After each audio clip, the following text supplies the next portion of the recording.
Folks, welcome back to the Crossing Swords podcast presented by Batavia Downs Gaming and Hotel. I am Gatesy, joined again by the one, the only Mike Bunt. Bunty, how are you doing tonight?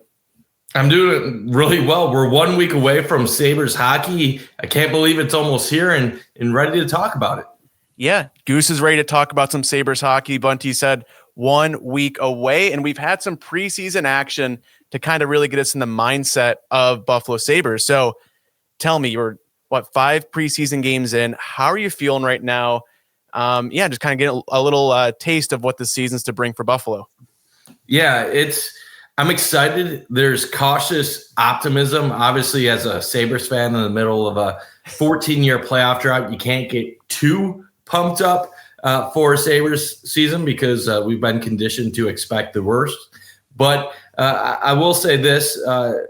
With each passing day, I find myself convincing myself that maybe they do have a chance to sneak into the playoffs. But we'll talk a lot about that and kind of where our opinions are on this group and what they need to do to really shock people and take that next step this season.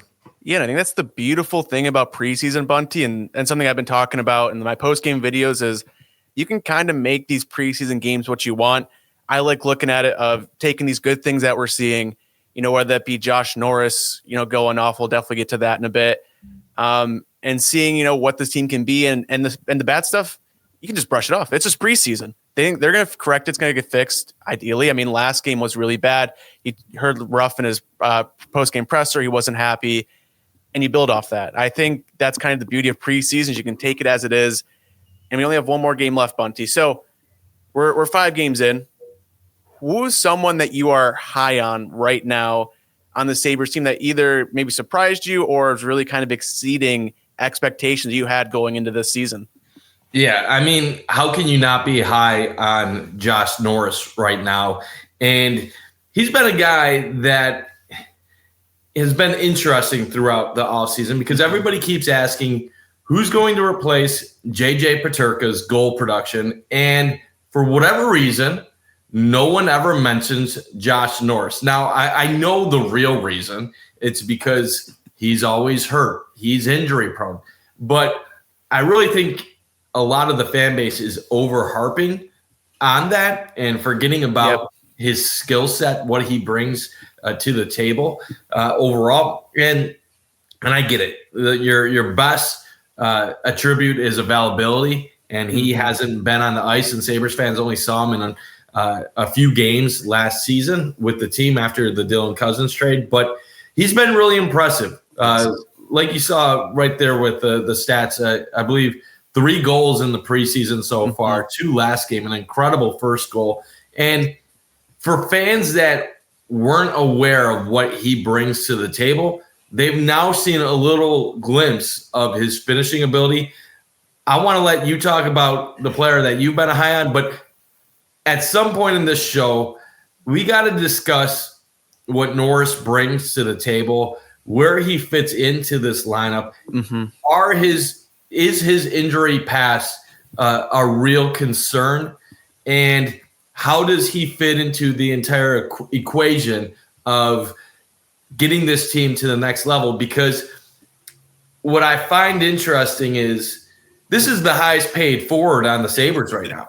And he has a long-term contract, yet you don't hear fans talking about him like they do Tage Thompson. You don't hear fans talking about him the way they talk about Alex Tuck or the way several other Sabres forwards have been in recent years. So I think we need to have a deep dive into why that is and if that is correct by them or maybe an overlooking somebody that could be a potentially special part of this team. 100%, and good to see you, Steve. I think the thing you talked about, Bunty, of him being healthy, it's, you could say that for absolutely any player playing any sport. How is the team going to be better or worse with or without them? So I think it's kind of working hypotheticals there. But yeah, his goal scoring we've seen so far and the magic he has had with Tage Thompson has been, shocking to say the least. I thought they'd be a good pairing together, but this has just been, they feel like they've been playing together since they were mites at this point. The way they've been has been awesome. I've really liked Benson with them. Krebs stepped in last night and he was serviceable on that first line. And it's just been it's been great to see. And Jonathan agreed. The Sabres were top 10 in goal scoring last year. They just couldn't keep the puck out of their net. They were the third worst team on that front. They addressed the defense in the offseason. Goaltending right now with injuries, we'll get to that in a bit as well, has been we're kind of see what that's going to look like for the team. But the guy I'm really high on, I've talked about all off season, Josh Stone. He's got 3 points in his 3 preseason games. And it's weird because his line, especially last night, was really bad. Him, Cooley, Quinn. I don't know if they're going to figure that out together. It's preseason, though, so we're going to, take the highs when they're there. The game that they were all 3 on that first line together, had top power play time. They were really pushing pace. Last night, they kind of got lost in the shuffle. I think a lot of players did, so I'm going to look past that. But he's been a guy that I think the fans are really starting to notice, be that, kind of player that does the little things. They're working hard every shift, both ends of the ice. And yeah, he's really, surprised me in terms of, I knew he's going to be a good fit here, but I didn't realize it's going to happen as quickly. You're seeing fans kind of getting that support from Bunty. But yeah, there's a lot of guys I think we could talk about on who've shown good moments so far this preseason, whether that be, Radim Murka, who's still with the team. Every other CHL guy has gone to their program. And then, Rasmus Dahlin, Bunty, the goal last night was magical. Yeah. Rasmus Dahlin showing what we already all know, what he brings to the table. He's just absolutely fantastic player who's ready to take that step to maybe being in the top of the top. Yes.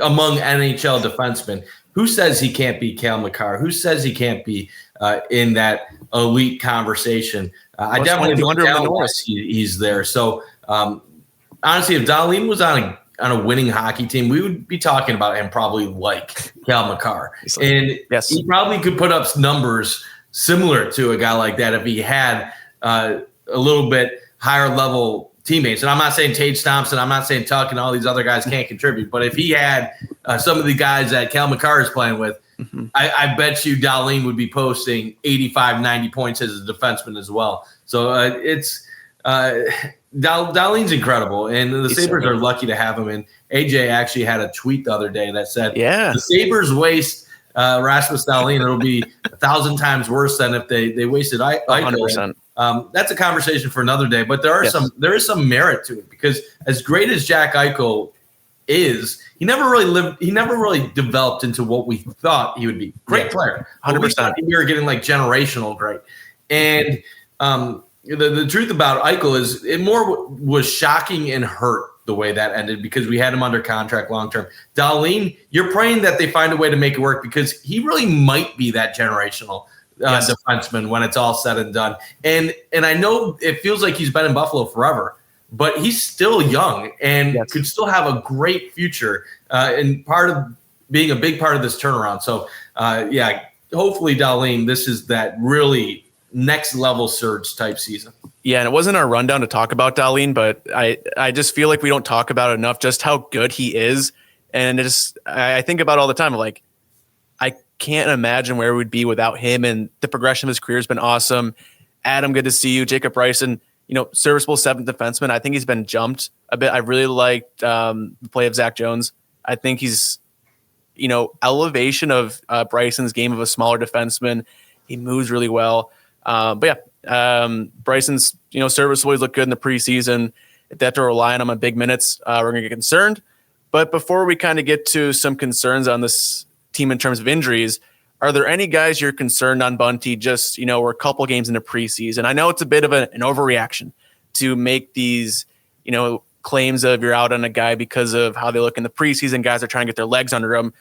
But, in that same vein, has there been anyone you've been expecting a bit more out of this, these first couple of games, just haven't seen them get to that level just yet? Yeah, so this is an interesting question, because you can interpret it different ways. If you're talking about on the ice play, you could get one answer. If you're talking about injuries and having not seen people enough and just wanting to see them, you could get another answer. I'd say right now, a person that I want to see a little bit more out of is Jack Quinn. I'm not overly concerned about it at this point, but Jack Quinn is a guy that I don't want to say high expectations going into this season, but I have There's another level to his game. I'm expecting him to take a leap forward in the right direction. And I don't think that's asking for too much because he really hasn't. He has the talent. He has skill, but he really hasn't put together great seasons yet. And I'm just wanting him to take that leap from being skilled entry level player to being a good, not vet, but like take that next step. Get from 15, 16 goals, be 20 plus goals. So we'll see what Jack Quinn does. And when we talk about line combos later in the day, I'm really intrigued about where Jack Quinn ends up and the potential of a line that I think will end up happening. So I want more for him, but I'm confident that we will get more from him during the course of the season. Yeah, I agree. And I think that's a guy too that's going to get his opportunities. We're not going to get too much into lines right now. We will later, but with Greenway out, with some injuries happening, like he's going to get a chance to prove himself, but the ball's kind of in his court to do it.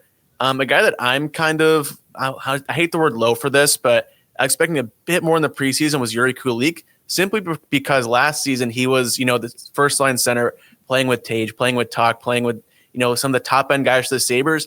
Now he's kind of have to drive the offense on his own line. And I just haven't seen it out of him to be that, go-to guy where he's going to kind of take over his line a bit. We saw, last game, him and Josh Doan had some good plays of Doan retrieving the puck in the O-zone, finding Kulik for a shot, which I think is good. And I think he's going to grow. Like this isn't me being worried about Yuri Kulik at all, but the Sabres are going to be good this year and to win some games. I am worried about that middle six for them. And it starts with Yuri Kulik having that, third line produce for them, get some goals. And if he can be that guy that we saw flashes of last season, obviously he's a younger guy, I think that's kind of be the key for the Sabres because that top line, Bunty, is incredible right now. I feel like they're scoring every shift, multiple points a game that they're out there. Again, it's preseason, but if the Sabres are going to have success, it's going to be on that middle six to kind of figure things out. And yeah, a big talking point though right now, Bunty, it just feels like it's happened overnight. The Sabres have racked up injury after injury after injury after injury. Last night, UPL leaves the first period after stopping 11 of 12. Michael Kesselring goes out after the second period, re-aggravating an injury. Owen Power, Bowen Byram, Zach Benson missed last preseason game, some injuries. We'll get into, when they're coming back. Samuelson as well.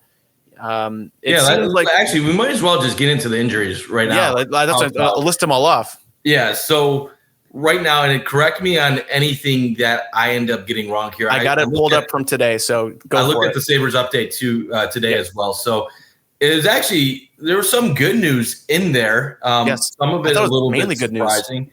So let's start out UPL because that seems to be the most prominent one at the current moment. So it does appear he's likely to miss the season opener. Lindy Ruff said it's not looking great for him at the current moment. So that means Alex Lyon will likely get the start. And he's been solid throughout the preseason and someone that in the short term, you can get by with Alex Lyon for a stretch. And really, that's why they brought him in. If UPL is hurt, if UPL doesn't play up to expectation, you have a more than capable backup who you can go to, unlike previous years where they wanted Devin Levi in that role, and it didn't really work out. And then they were forced to bring back James Reimer after originally waiving him early in the season last year. So Luukkonen, not the best news, but it doesn't feel long-term. It feels like it's more just something that's nagging that they just have to get through. Now, Lindy Ruff said it might be slightly different than what he was originally dealing with, and actually said that would be a positive thing if that was the case. Then you go to let's talk about the defenseman. Yes. Owen Power, day-to-day, he's expected to be available for the opener. Kesselring, a re-aggravation in the loss against Pittsburgh. Now, Ruff said doesn't know too early yet to know if he's going to be in the season opener. That would be a little disappointing because obviously part of the big trade in the offseason, and you want to see him on the home ice for the first game of the season. But still not looking like a long-term thing, mostly just something where he's going to maybe misses a game or two, but will be back in the course of things. So not too bad overall. the one that was a little surprising today was the news on Matthias Samuelsson. Yeah, he had a week-to-week label designation for last week, and it's only been a short period of time. And now Lindy's saying that it's now day-to-day, and that he probably can play in the season opener.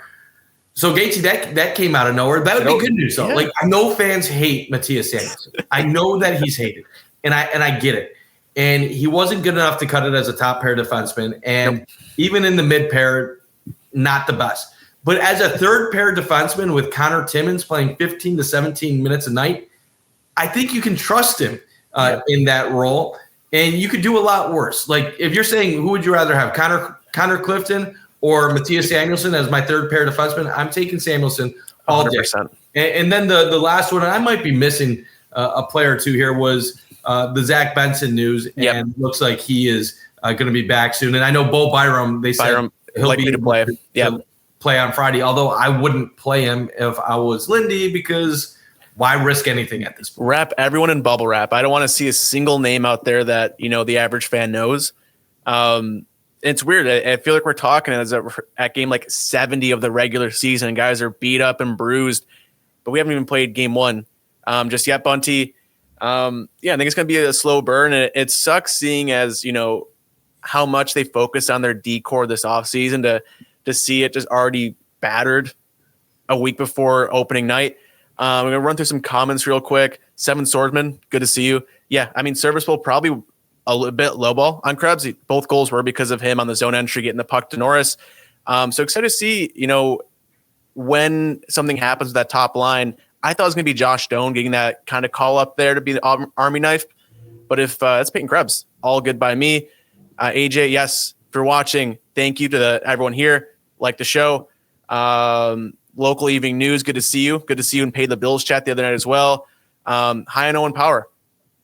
I didn't read the rest of that, but and then Matthias Samuelsson, a lot of people are down on him right now, Bunty. But I agree with you. I think you get him some less minutes where he's not, playing, feels like 30 minutes a night with Rasmus Dahlin. He's going to be serviceable for the blue and gold. And that makes such a difference too. 100%. Like, you see him on the ice for 15 minutes. He's under control, focused on doing the right things. I think you get a better player. I think you get a guy that is more focused. And, for the Sabres, maybe that's a little bit of a disappointment. They obviously believed in him enough years ago to give him a 7-year extension, $4 million per year, and he hasn't lived up to it. So I get the disappointment from Sabres fans.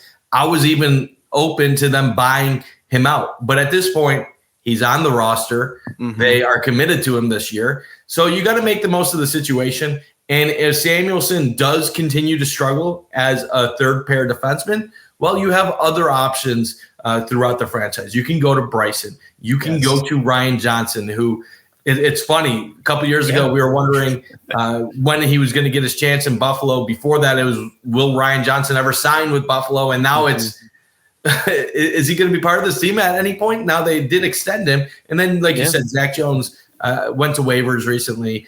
So obviously not part of their initial plans, but someone that could provide organizational depth. So there are guys and there are options. And that's one part that we're going to talk about later on the show, is how this defense core looks now versus a year ago, and why that's going to be a significant factor in whether or not they can turn things around this year.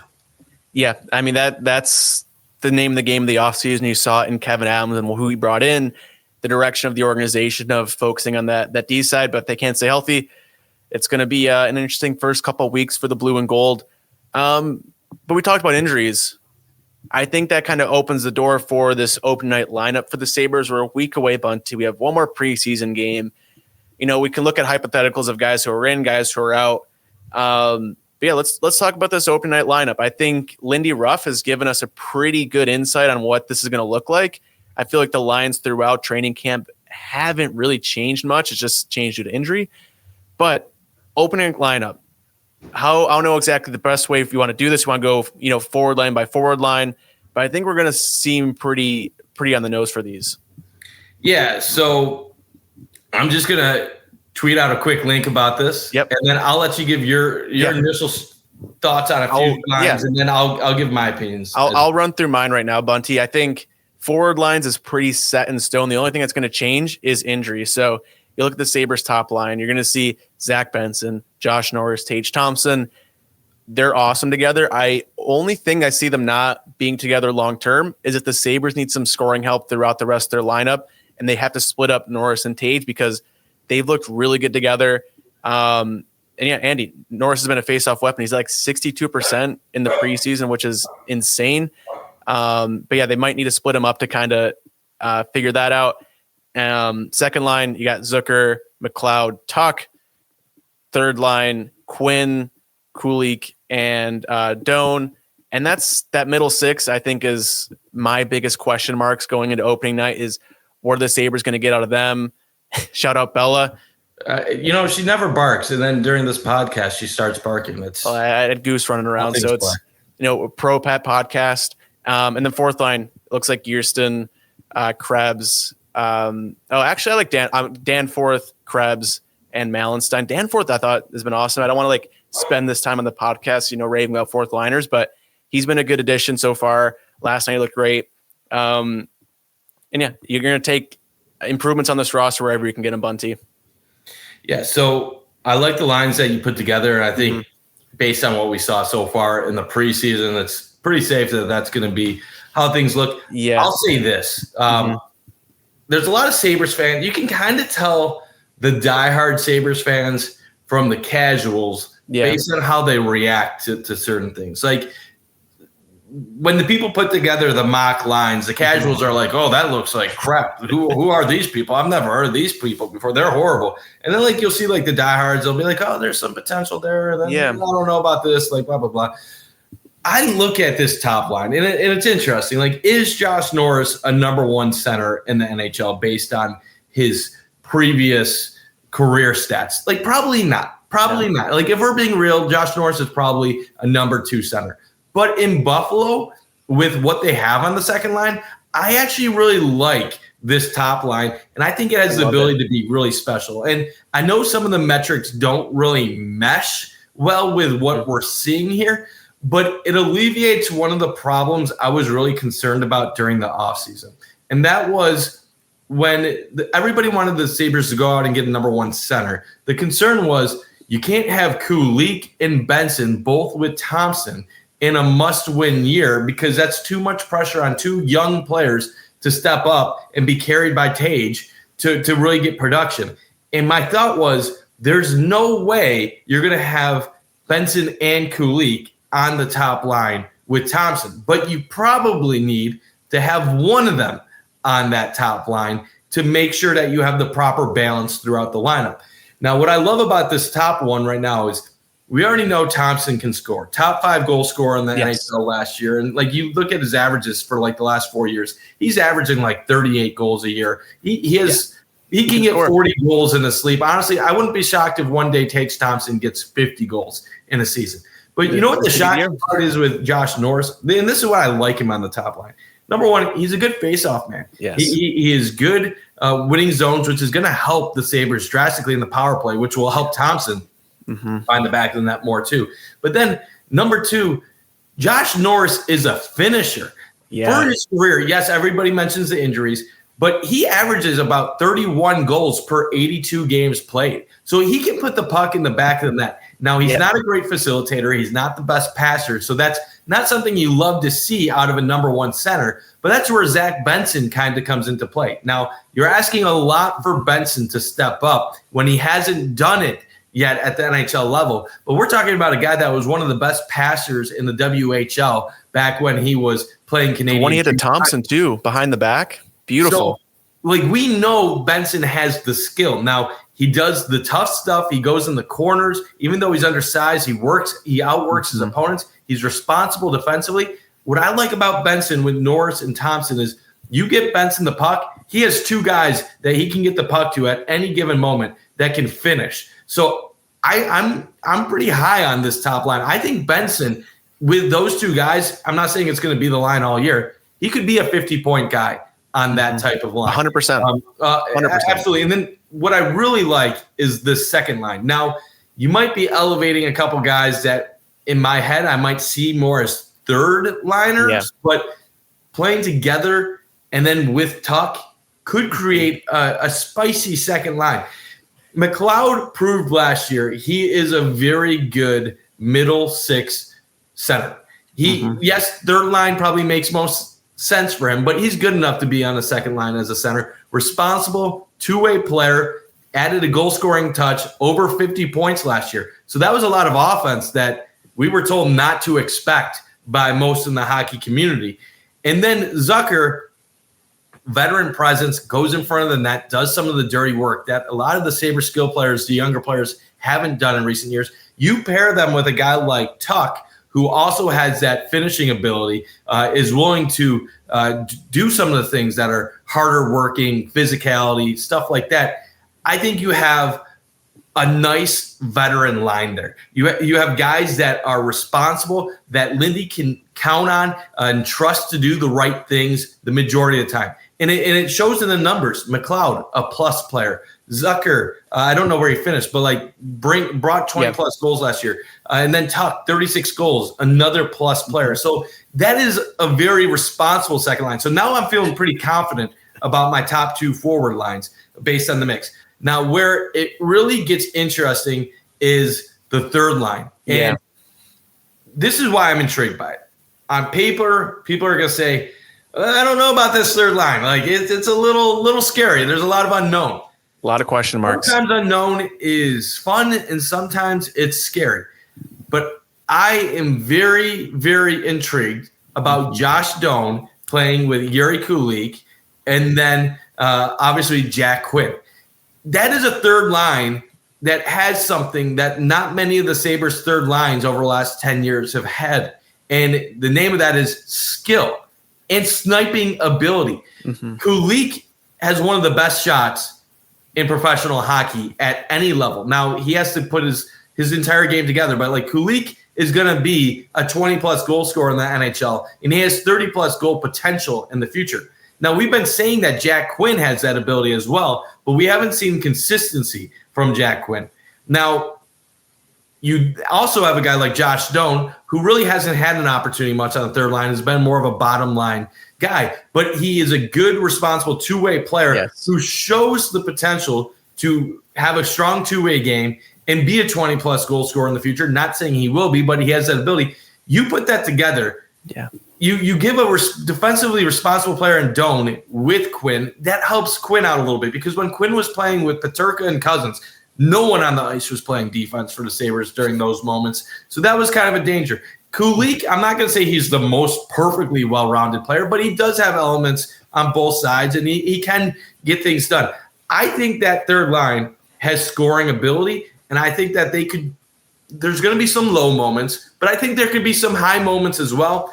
And I don't want to ever compare anything to Vanek, a Finnegan off Roy, but young team, young players, high level of talent, high level of effort, and I think they could develop into something possibly pretty interesting.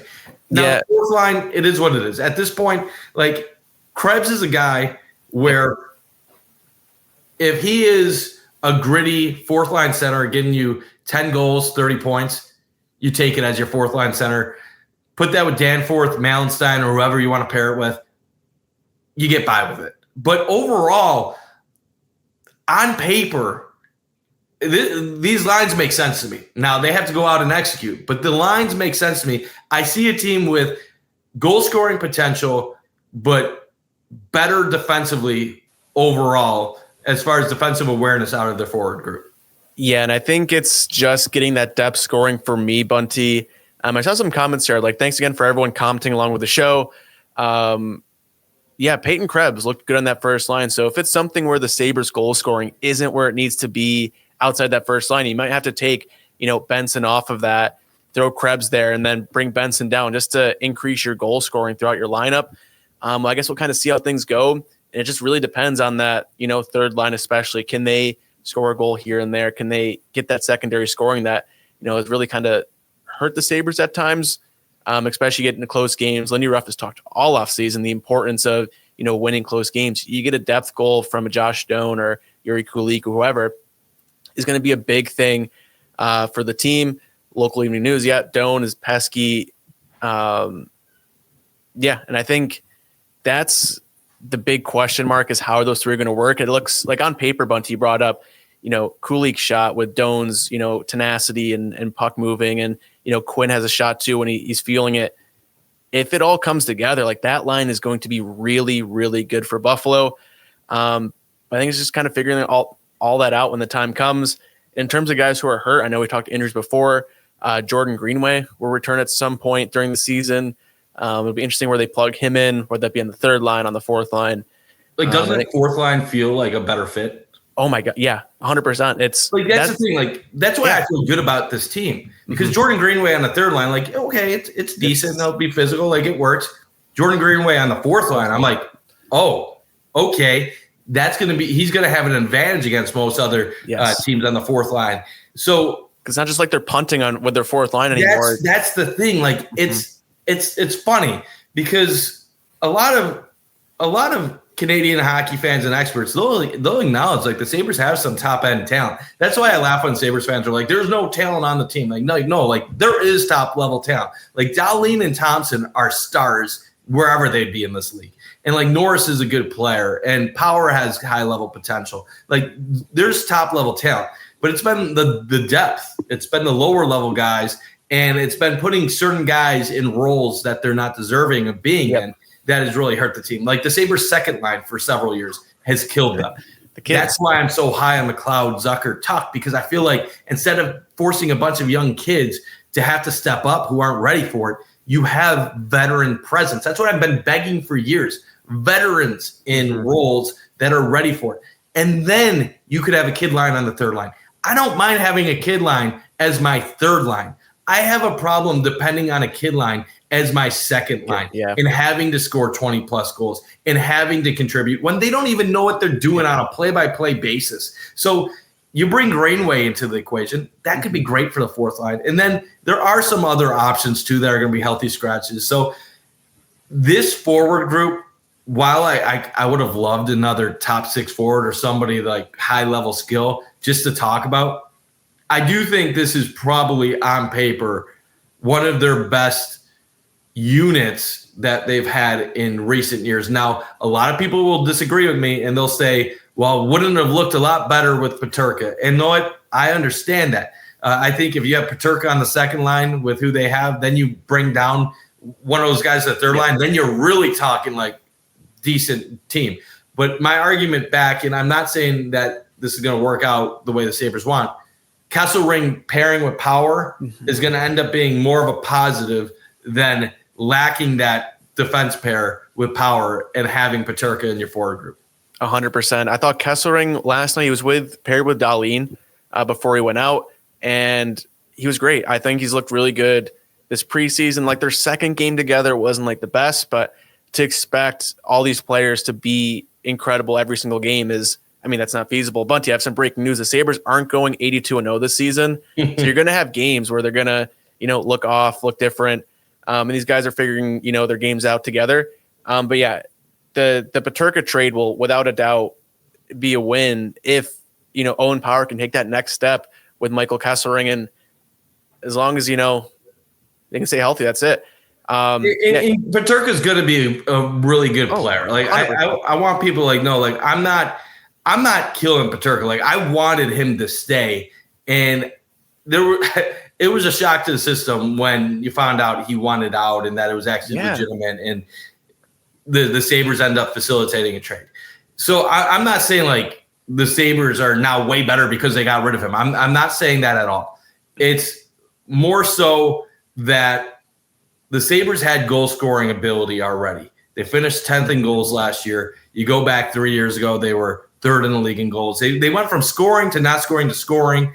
And the one thing that they consistently haven't really been able to do is really slow down opposing teams and get some good goaltending. They have to be hard to play against. It's the back end stuff. Yes, 100%. And that's why at the end of the day, guy wanted to leave. He, while an amazing offensive skill player, he was a bit of a liability defensively. And you decide to fix another aspect of your team. We'll see in the long run if it helps or it hurts. But They got a good return. And the thought when the trade was first made was this is all about Kesselring.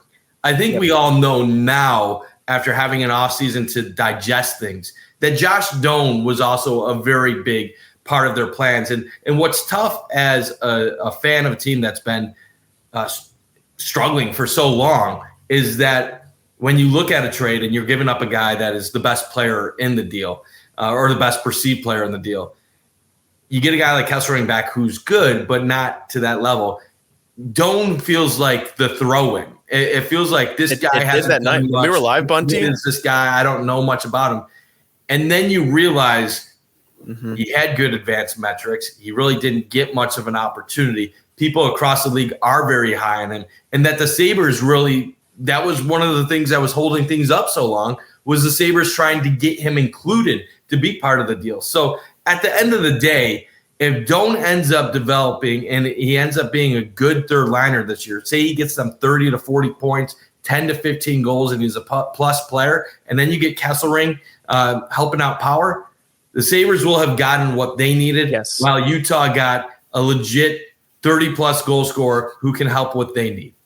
Yeah, 100%. I mean, I think that's what we've talked about all off season was they have to be tougher to play against. This trade does that both for their forwards, where you have a guy in Doan who can play both sides of the ice, and then Kesselring too. If power can get that next step, that's going to be there.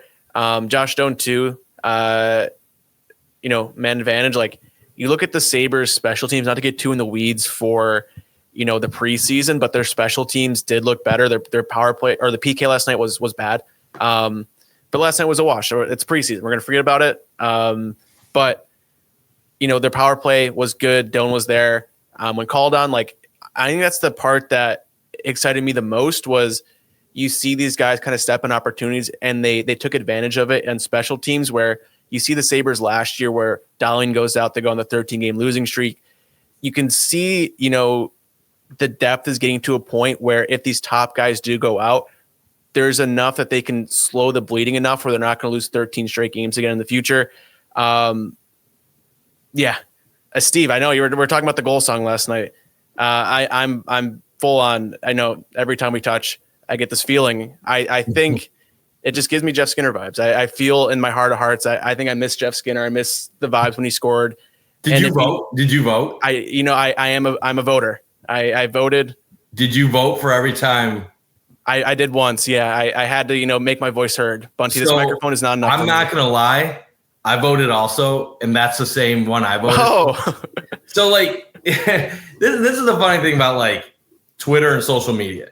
The people that are all pushing the swords of 1,000 men, it's then the same people on social media that are then following them, and it's the same part of Sabres Twitter. So then you think oh, this is what everybody wants. Everybody wants swords of 1,000 men. Then they release their voting so far, and it's 20% vote for that, and it's 26% want Every Time We Touch. Another 26% want the same song that they had last year that they're making fun of. So, but you know what that goes to show?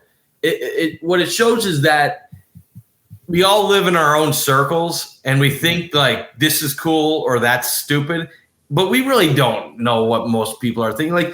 I'm with you. Every Time We Touch, it reminds me of Jeff Skinner. Fun vibes, the cool roof would explode every time you score. We're gonna be real. We want to get more young people in the arena. We want kids having a good time, and more young people like that type of stuff. And I'll be real, they played that song a lot during the 05-06 and 06-07 seasons. You brought up Jeff Skinner. I'm thinking winning hockey when I hear that song. So maybe it's lame, but I'm fine with that song. If it is Swords of 1,000 Men, shout out it's a nice. The oorah, oorah, oorah, that's fine too. I'm cool with it. They're all kind of catchy, but as long as it plays, I don't care what they're. I just want to hear goals. Just get that horn going. You could still get me down to the goal song from 2000, and I'd be okay with that. So I don't really care. I'm like Paul Hamilton on it. I'm not in the complete unknown where he doesn't even he's not even aware of what's going on, but I don't really care. I'm going to be fine with whatever it ends up being. Yeah, I mean, same. I think that one's fun. And, God forbid we have fun at the KeyBank Center, Bunty. I think that should be a change. Yeah, I mean, I'm glad they're doing vote stuff. It's always kind of been a fun thing of players picking it. Last year they made the choice, and now fans get in again. I mean, Goo Goo Dolls. Yeah, I mean, I think that's a great thing about the Sabres fandom, Bunties. You got a little bit of everything here. I think we're going to see a little bit of everything this season. And Vegas is kind of giving us a little bit of everything this season because the Sabres over-under, what they have it listed right now, is 85.5 wins. Points. Oh, sorry. Oh, points. My goodness. That'd be a lot of wins. That'd actually have to go undefeated in the regular season and then win in the playoffs. The first round, too. Yeah, so points for that. We're going to blame fire the intern, Bunty. I know who did that, but fire them. But yeah, 85.5 points for the Sabres. Do you like that number? I know we saw some stuff from the Athletic of 90.5. The number's kind of been all up and down this offseason, but as we've been closer to night one, it's kind of creeping up and up and up and up and up. Where are you at right now, long term with this team, and what's the point total looking like for you? So 85.5 is interesting because that is exactly what I was projecting 2 months ago when half of the Sabres fan base said I was stupid. So, I mean, I think I'm just aligned with Vegas at this point. Bunt is Vegas. Here's what I'd say. It started at 82.5. I think it went up to 87.5, and now you're saying it's 85.5. The metric, you got Jay Fresh, who's one of the best projectors, having them at 93. You have, I think it's Dom or Don with the Athletic, has them at 90. And those are the only two I've really seen. I'm sure there's other people who maybe have them at less. But this is what I always say when you're projecting things, because I have a pretty good track record outside of the last year when I picked the Sabres to make the playoffs. And that was just because I went with my gut and wanted to talk it into existence rather than trusting my brain. Mm-hmm. Most people across the league don't think the Sabres are good. Sabres fans really don't think they're good. So if you're a bettor and you see the Sabres over under, most people in my mind are going to bet the under. That tells me when you see the metrics at 90 and 93 points, hammer the over. So when they were 82.5, 84.5, I said, do the over. When it got up to 87.5, I'm like, now it's getting a little risky. They would have to have their second best season of the last 15 years to get to 88, 89 points. So I wouldn't say once it got to 87.5, I'd say, okay, maybe under now. But my projection 2 months ago was 85 to 87 points. So this is a tough one because 85.5, that's right in the middle of where I'm at. I would say in my head, I think I would go over. But if that line switched to 86.5, I might be under. I think 86 points is right where I'm at. And I would say they got a 6-point variance either way. The worst case scenario I can see is 80 points. The best, I'm not saying this is the best case, but best case for my range would probably be 92. Mm-hmm. And I would say realistically 85 to 87 is where I think it is at this point. Now, they could do better, they could do worse. But there's a lot of factors that are going to go into that. The development of some of these younger players like Doan, Quinn, Kulik, staying healthy with their defense biggest thing right now. Making sure that Norris is healthy for an entire season, getting good goaltending, improvement on the penalty kill, the power play taking a step in the right direction. So there's a lot of unknowns. Right now, I'll go over the 85.5, but it would be just by a little bit, not by much. Like I said, if they get off to a hot start, this can completely change. But at this point in time, going from 79 points, I can't pick 90 plus right now. Yeah, that's asking a lot, especially where you see how beaten up they all are already. And like you said, it's kind of staying healthy. We've seen years past when injuries happen, it kind of snowballs in the wrong direction. So see if they can, kind of get to that point. And this is just a different team. It's not like they just plugged in one new player or just running back the same thing basically, and we're picking them to be 10 points better. this team is very different, both in terms of players on the ice from where they were game one last year to now, but in terms of play style too. I think hearing Lindy Ruff talk all off season on just how much he really overestimated the players that were here when he got here, I think said a lot. So 85.5, Sabres, I think, do hit that over. But again, you have a Rasmus Dahlin injury in there. Who knows what happens? But yeah, we Bunty, still got tough deep pairings, man. I know. I just keep thinking about the D pairs in my head. Like, I'm glad you brought it up, because it's like, one, they have to work, but we talked opening at lineup and we didn't even talk about all the injuries that they're facing right now, where, on paper, what they have listed is, Dahlin, Byram, Power, Kesselring, Samuelsson, Timmins, but you kind of have some question marks in there on who's going to be there. And then I think the biggest talking point of all right now is Radim Murka is still with the Sabres. So, which that doesn't really make sense, because everybody said he was raw and was going to need a lot of time. Yeah. So what is Murka still like? Are they just trying to give him the experience? Probably they're just trying to give him the experience before setting him back down wherever he's going to end up playing. But it is kind of interesting. Yeah. I think it is. Yeah, it is interesting on how that all is going to come together, Bunty. Yeah, and you look at he's still here, so he's going to play against Pittsburgh on Friday. His last game he played against the Penguins was his worst game of the preseason. He didn't register a hit. He looked, slow out there. He got beat a couple times, some bad turnovers. He didn't play his game. I think that was my biggest takeaway, was the reason he's still with the Sabres right now is because he brought something to the lineup that no one else could do, and he really shied away from that last game. So, you'd expect coaching players to talk to him like, hey, just, be a menace out there and play his game, and we'll see what he does on Friday, Bunty. But if he, shows that again, it's like, with guys out, what do they do? He can play in Rochester this year. At this point, it's, here or Rochester. I feel like it'd be, I don't know if they would send him back to the WHL, but yeah, Steve, you think Benson's due for a breakout season?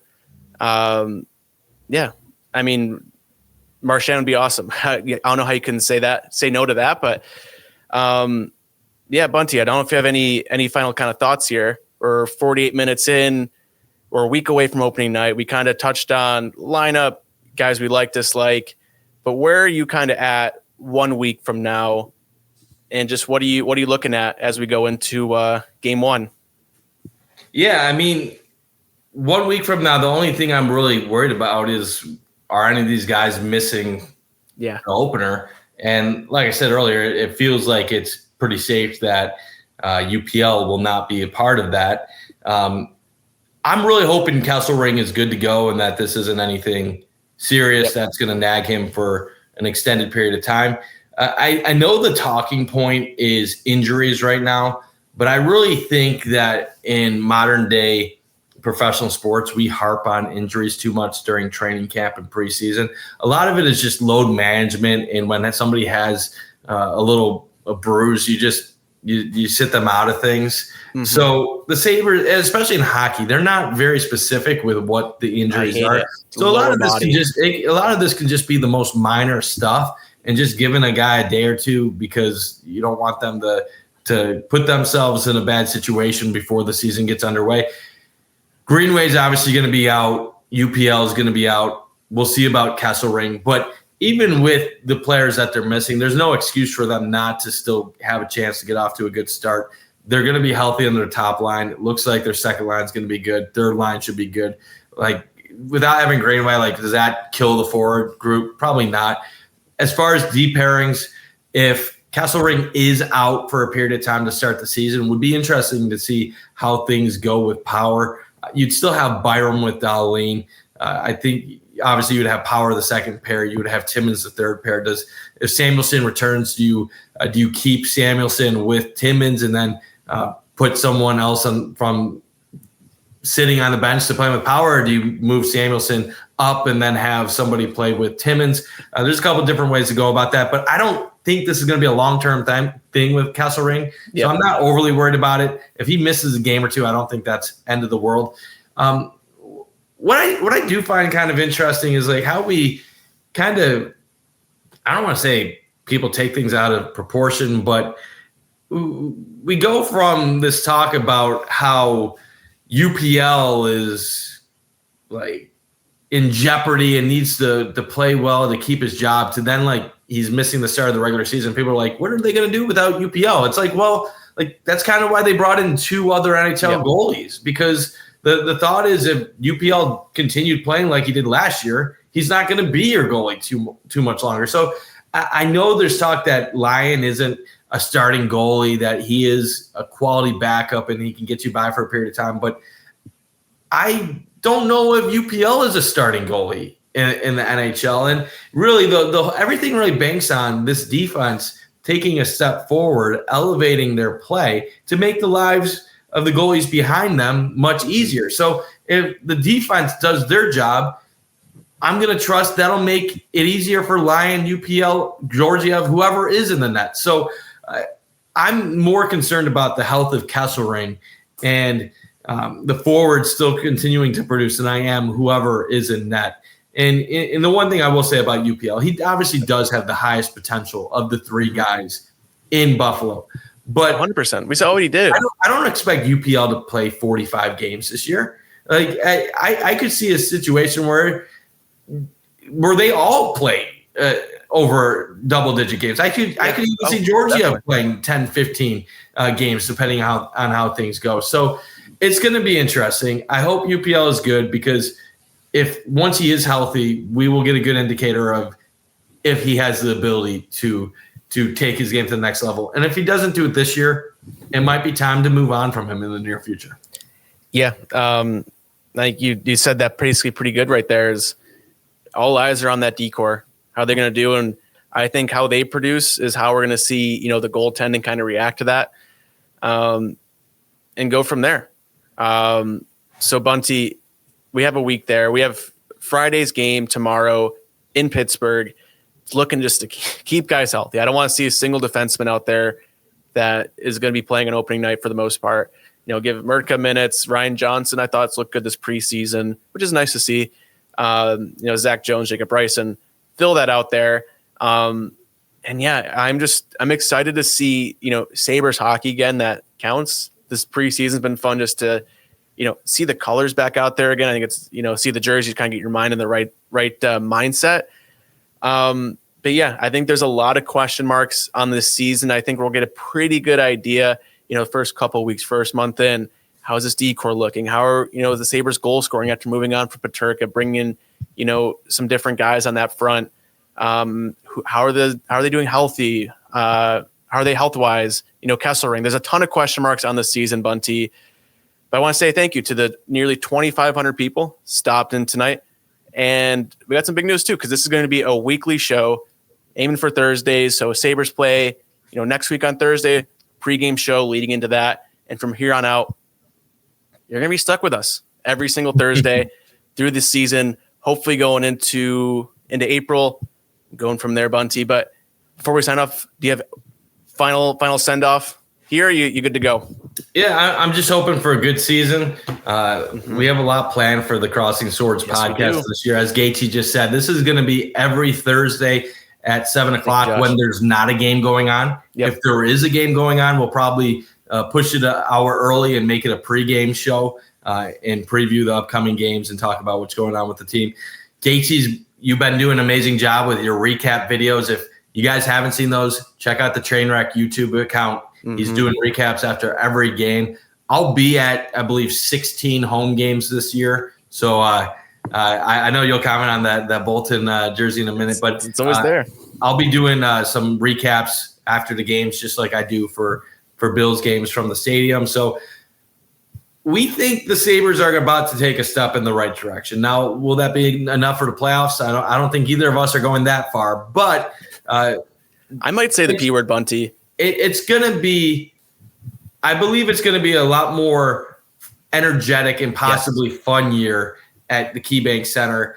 And normally when you have a head coach like Lindy, the second year is a good indicator of if things are going in the right direction or not.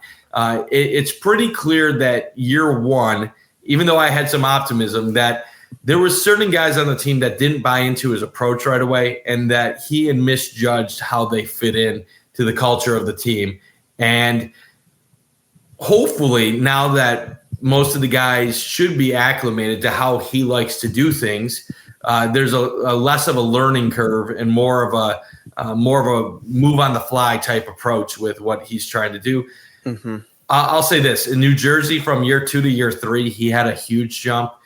If things click with this roster, I wouldn't be surprised to see a big jump in the standings overall. I'm too much of a wimp to predict it, but you look at the rest of the division right now. No Marner in Toronto anymore. Barkov is out for the year for the Panthers. Tkachuk is going to miss a period of time. The Bruins are just awful now going forward. Tampa Bay is still good, but they're getting older. Yeah. You look at the rest of the division.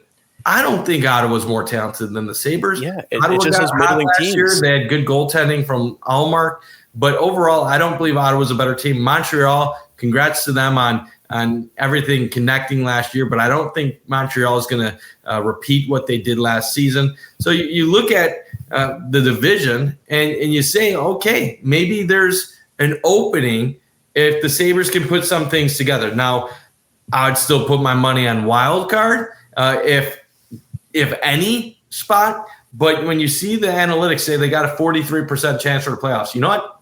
That 43% is a lot better than what people were thinking last year. So just got to get off to a hot start. The Sabres were one of the best teams at home in the NHL over the course of the last 2 months of the season. They have a lot of home games early this year. So if the Sabres are going to have a good season, they need to get off to a hot start, and they need to ride that wave over the course of the season. So last year we talked about them being right around a playoff spot at Thanksgiving. We need them to extend that, be in playoff contention talk going into New Year, then trying to get that into Groundhog Day, carry that through Valentine's Day, then get that into March, and then hopefully April, and then maybe you pull off some type of minor miracle and you pull it off. The final thing I will say, the year they had the 91-point season and they missed the playoffs, that was very fluky in hindsight. They were a very inconsistent team that had a lot of potential, that were very rush-oriented, and they knew one way of winning games, and that was outscore opponents. This team, I feel like, is starting to get some more answers. I know it's the positivity before the season gets underway, but I do believe they have the ability to get to the playoffs, but I got to see it before I'm going to believe it. 100%, Bunty. I think we're on the same page of seeing it to believe it. I'm always on the camp of, I see it and then I really believe it. And I think that's kind of the fun thing about the Sabres is you're going to have a stretch where this team's going to look incredible. The big question mark is, can they continue it, or at least not have the bad snowball into where it's at? I want to throw some thanks to everyone commenting tonight. Josh, good to see you. Gar, good to have you here. Steve, thanks guys for the nice comments on that. Just appreciate all that. A lot of work goes into all of our stuff here. And it's going to be a fun Sabres season, Bunty. I'm excited for us to get back into this. Excited to watch some Sabres hockey. Excited to see all these question marks, all these things we've been talking about the offseason, all these hypotheticals come to fruition. Excited to see, Tage Thompson score a lot of goals. Rasmus Dahlin do incredible things. How these guys like Josh Doan are going to step up in a Sabres uniform now. Michael Kessering, how is he going to be in Buffalo? UPL, is he going to return to form that we saw just 2 years ago? So many questions, Bunty. We're going to have a million more answers every Thursday. But I'm Gatesy, joined by Mike Bunt. And appreciate everyone here, and we'll see you next Thursday.